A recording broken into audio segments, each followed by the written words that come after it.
Golf balls continue to fly off course and into a South Florida condo complex. Last year, the mayor promised to fix the problem after a man was hit and injured. 9 months later, residents are still waiting. The Night Team's Heather Walker has the update in tonight's 7 Investigates.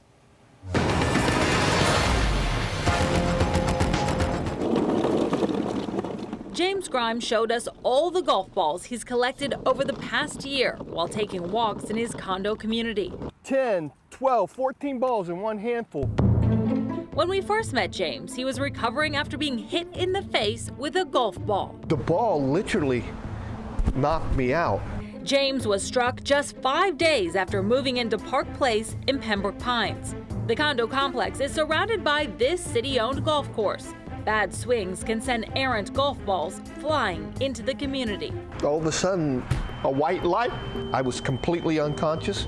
I don't even know how long I was unconscious. I remember wiping my face and seeing blood on my hand. The 67-year-old is now sporting a beard instead of a black eye. The swelling in his face has gone down, but the protective nets that were supposed to go up are nowhere to be seen. Disappointment. I mean, what more can I say but disappointment? Disappointment after James went before the city commission last June. I got lucky. The ball struck me right here in the eye, and just a little bit further back, I wouldn't be speaking to you today. Back then, Mayor Angelo Castillo made this promise to James. I have spoken to the city manager, and I don't believe that anyone here will object. He is going to accelerate the installation.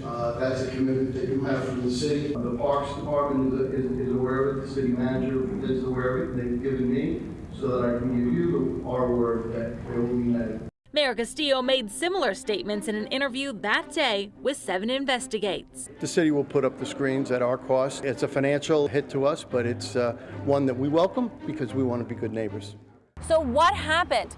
The mayor now tells us the money for the netting project was tied to a $230 million bond measure for improvements across Pembroke Pines. But voters rejected it in March. And he says now the city has to figure out a new way to come up with the money. The mayor made a commitment that he hasn't delivered on. Commissioner Jay Schwartz says the mayor got ahead of himself. There was no cost and there were no guarantees. The mayor could have placed an item on the agenda for our approval to move forward, and that hasn't happened.